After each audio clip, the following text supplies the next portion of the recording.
Welcome back to Storytime. We're on Skycircus, we're on chapter 19. It's Friday today, the last day before half term, so we'll have a week before I read again, before I read chapter 20. But I hope you're enjoying it at the moment. We're on chapter 19. Even with her lockpicks, rather than the hairpin she'd tried before, Lily found the first lock a tricky proposition. The dim, throbbing electric bulbs in the corridor gave off barely sufficient light to see the outside of the cell door.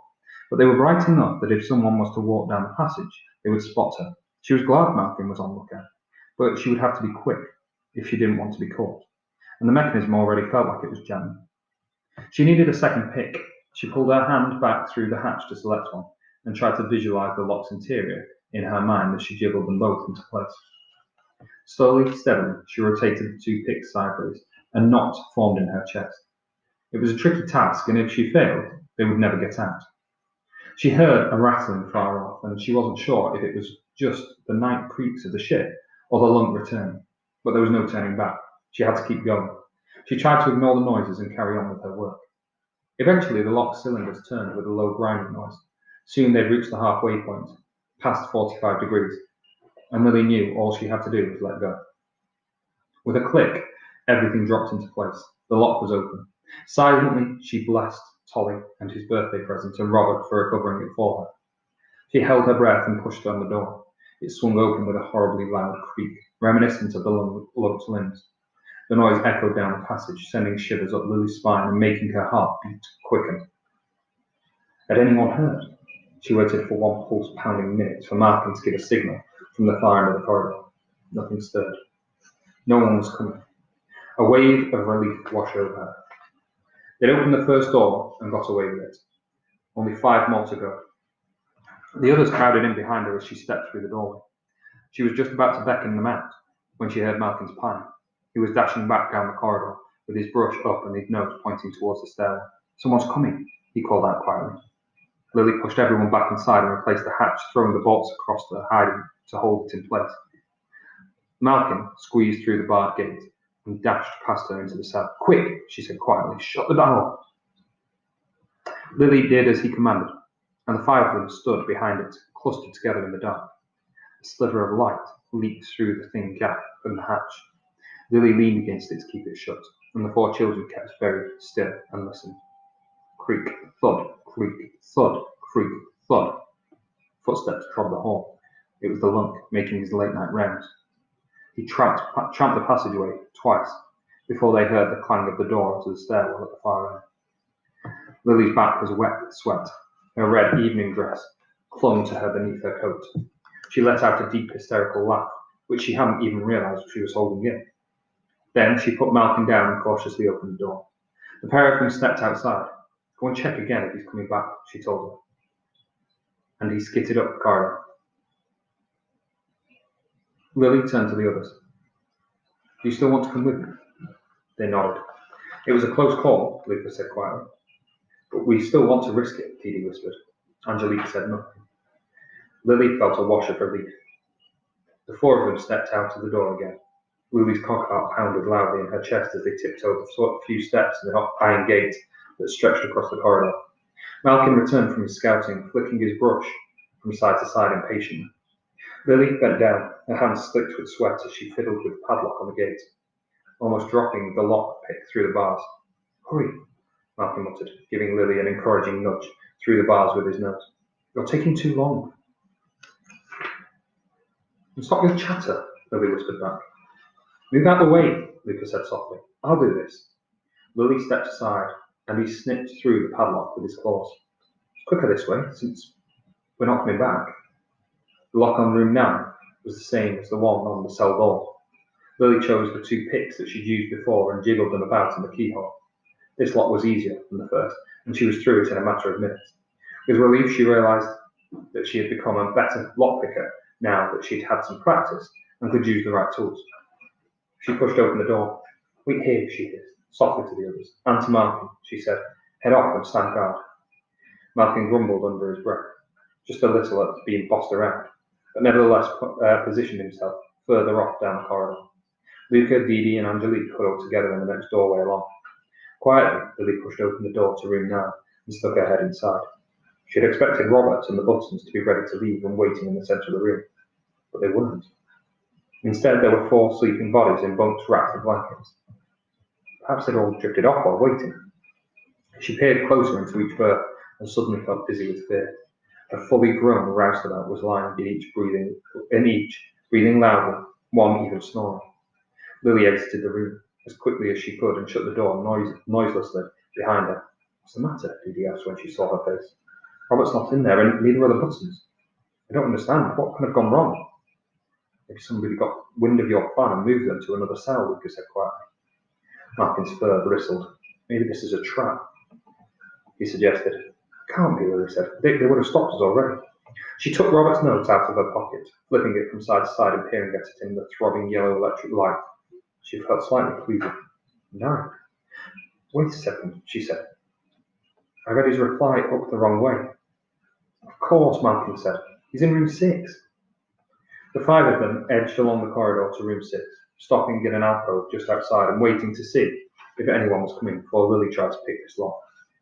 At once they heard footsteps, and in a panic, Lily pushed the others back into the shadows and squeezed herself into the doorway beside her. Everyone held their breath. The footsteps didn't stop, but they didn't seem to get any closer either. "I think they're coming from the floor above," Dee whispered. And Lily realized she was right. As soon as there was silence again, she started in on the lock. Malcolm took up his lookout position, a few feet away once more, and Angelique and Dee kept watch too. Luca offered to help with the lock again, but Lily shook her head. It was too fiddly for his claws. Besides, she found she was getting quicker, especially with these picks. In a matter of seconds, the door swung open, and there inside was Robert, dressed in his work clothes and ready to go. Silver and Dimitri were waiting with them. Behind them in their bunks, Bruno and Gil the Buttons were sat up watching too. Their eyes almost popped when they saw Lily and the hybrids crowded into the doorway. Robert pulled Lily into a hug. She could feel the waves of relief wash off him. "What took you so long?" he asked. "Trouble with numbers," Lily explained. 9 turned out to be 6. "What?" he asked. "Then, never mind. What's the plan?" "We have to get going," Lily said. "Find the comms room and telegraph the car, then steal back Mama's notebook from Madame's office and pick the lock on the exit door. Finally, Angelique's going to fly us over the fence and out. We'll have to sneak through the big top on the way to get the rest of my things. I hid them on the costume rail, and we can't leave here without my Mars moon rocket," Robert said. "Let's hope that that's in Madame's office too." Lily nodded. "All right." "The comms room is on the top floor," Gilda Buttons advised, "and Madame's office is opposite it, on the other side of the stairwell. Best of luck." "Are you coming with us?" Lily asked the Buttons and Dimitri. They took one look at the hybrids and shook their heads. "We can't," Bruno Buttons said quietly. "We have to see out the season. We've no money to go anywhere else." "And I need to stay with my parents," Silver said. Dimitri nodded. "Circus is family. We can't leave them." Lily wondered if that was the only reason, or if they had some residual mistrust of the hybrids that meant they didn't want to go with them.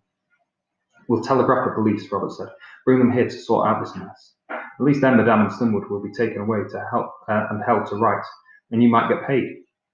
He looked back at Silver and Dimitri. "Well, thank you for everything. I hope we'll meet again." With that, he stepped into the corridor to join Lily and Malcolm and the other 3, and they hurried quickly along the dimly lit stairwell. The 6 of them climbed the stairs in a long line, taking care to keep to the edge of the walls to stop the steps from creaking. Dee and Luca followed Robert at the front, Angelique behind them, grasping the banisters with one hand and her stick in the other.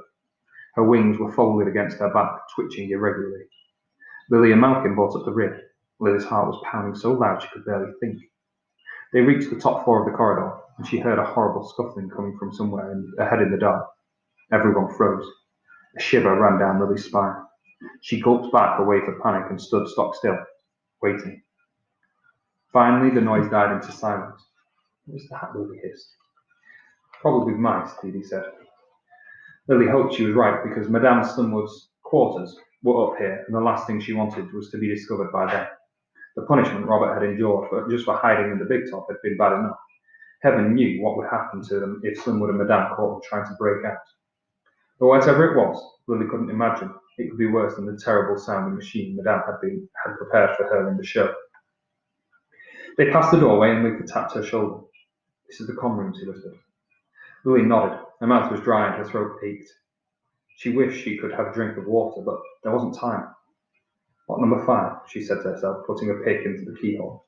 "Let's hope it's as easy as the off," Malkin said. But he didn't even have time to finish the sentence because she got it open. Robert whistled softly in approval. "You're getting good at this, Lily," he whispered. Malkin shook his head. "I don't know," he said quietly. "There's still the main door to go, and so far, it almost seems as if it's been too easy." "Don't say that," Lily whispered. "We're nearly out." "Malkin, you're on watch again." She turned to the others. "The rest of you better come in with me. You can help Robert get the telegraph machine working. We need to get a message to Papa and the French police about this place." The 5 of them stepped through the door into the comms and navigation room. Lily turned on a desk lamp rather than the main lamp. On the wall was a large map of Great Britain and Northern Europe, with a string of X marks and prominent sites on the map. "That's all the places we've ever been to," Luca said, staring at it. In the centre of the room was a swivel chair with a blanket folded on it, and a wooden desk that has it strewn with telegraph tape and message pads. And beside those was a headset and a brass telegraph key on its wooden base. Above them, fixed to the wall, was a shiny-looking machine, a transmitter and receiver box, with a brass plate screwed to its front that was imprinted with the words, "Tesla Electric Company Limited, patented short-range wireless telegraphic device." On the floor beneath this, a large battery and a tangle of wires were wedged in between 2 filing cabinets full of manuals. A set of instructions laying out the Morse code letter cipher was pinned to a notice board on the wall above. "Crikey," said Dee, her eyes darting over this complex collection of equipment. "Are you sure you can get this working?" Angelique asked. "If anyone can, Robert can," Lily said. She smiled at him. Well, Robert didn't seem as certain. He connected up the battery to the positive and negative plates on the transmitter and pointed the others around the room, getting them to turn on brass switches and dials for the transmitter and receiver, while he checked their settings. Lily could see that his hands were shaking. She hoped he knew what he was doing. The battery began to give off an electric hum, and the current passed through it. Luca took the blanket off the back of the chair and threw it over the thing to muffle the sound. "I may not be a trained telegraph operator," Robert said quietly, as he sat down at the telegraph desk and put the headphones on. "But I read a book about it once." "Hopefully that will suffice," Lily said. "If you can't get an answer from a book, goodness knows what the world's coming to," she added. "We shall see," Robert said. He was about to brush aside a stack of paper on the table when something made him stop. He picked one up and turned it over. "Oh no," he exclaimed. "What's the matter?" Lily asked. It was a ticket for the circus, just like the one she had received with her book, only with a slight difference. Etched on its front in silver and gold was an image of a girl in a crackling coffin-shaped box. She looked like she was around 14 years old. From one end of the box, an enormous yellow cone of light spilled up onto a screen, where there was a complex engraving of cams and cogs and springs, making up the image of Clockwork Heart. Around all this, a set of curlicued words was arranged. "Slinwood's stupendous Skycircus presents Miss Cora Valentine, the world's only clockwork-hearted girl. Witness a unique feat of heart-stopping entertainment. Show also includes outstanding acrobats, animals and aerialists, funambulists, freaks and clowns. 1 hour-long performance, 7:30 p.m. nightly all month." "Miss Cora Valentine must be you," Dee whispered in shock. "And there's more." Robert handed Lily a telegram dated yesterday. She read it. Lily's head spun as she finished the telegram. "Work on the X-ray machine has been delayed. We will be ready to dispatch tomorrow morning. Send a steam wagon to collect and bring Miss Hartman. I would love to meet her. SMD." "SMD is Droz's initials," Luca said. "That X-ray device must be intended to reveal your cog heart." "I don't like the sound of it," Dee said. Lily didn't either. X-ray machines were dangerous and new, barely perfected. Papa had told her that one dose of radiation from some of the early machines that had gone wrong had been strong enough to kill someone. She folded the telegram and put it in her pocket. Robert flipped a switch on the transmission box and reached out with one hand for the metal transmission key, then began tapping out a telegraph code with it. The key emitted a low, intermittent beep, and Lily, who was good with codes, knew almost immediately what the first 3 letters had been. SOS. Robert tapped a long sequence of dots and dashes into the transmitter with the telegraph key. SOS, position 48.86N and 2.25E. 5 kidnapped children, including Robert Townsend and Lily Hartman, require immediate assistance. Held prisoner in Stonwood's Skycircus, moored in the Bois de Boulogne, Paris. Inform Prof. Hartman of Brackenbridge, England. Come quick, wanted criminals aboard. We are in danger. He hoped he hadn't made a mistake in the transmission. He'd set the machine to broadcast on all frequencies. When he'd finished sending the message, he, Lily, and the other hybrids waited for a reply. Angelique stood leaning on her stick, her ear pressed to the door, listening for a warning from outside, from Malkin, in case anyone was coming. A good few minutes passed, but nothing came through the machine. Robert couldn't understand why. He'd used the open broadcast frequency and designated for emergencies. The message should have been read by now. I don't know what's wrong, he muttered. Maybe you didn't set the transmitter right, Lucas suggested. Robert checked the dials. It looks correct, he said. We could try one more time. We've spent too long doing this, Lily said. We still need to break into the circus office and get our things. We can go to the police later, once we're out of here. When Robert and the others had turned the machine and the light off, Lily opened the door. Lily, Angelique whispered, leaning on her stake as they were about to leave the room. I have to tell you something. What is it? Lily asked. But just then Malkin appeared in the doorway. I think I heard a sound on the stairs, he interrupted. We need to go. There isn't time, Lily said to Angelique. Tell us on the way. We still need to get the notebook from Robert's locket. They made their way to the circus office, stopping outside the door, before Lily started picking the lock. She tried the door handle, as she always did, just in case. Only this time the door swung open and the lights inside the room flashed on. There, in the centre of the space, sitting in a chair, facing the door and waiting for them, was Madame.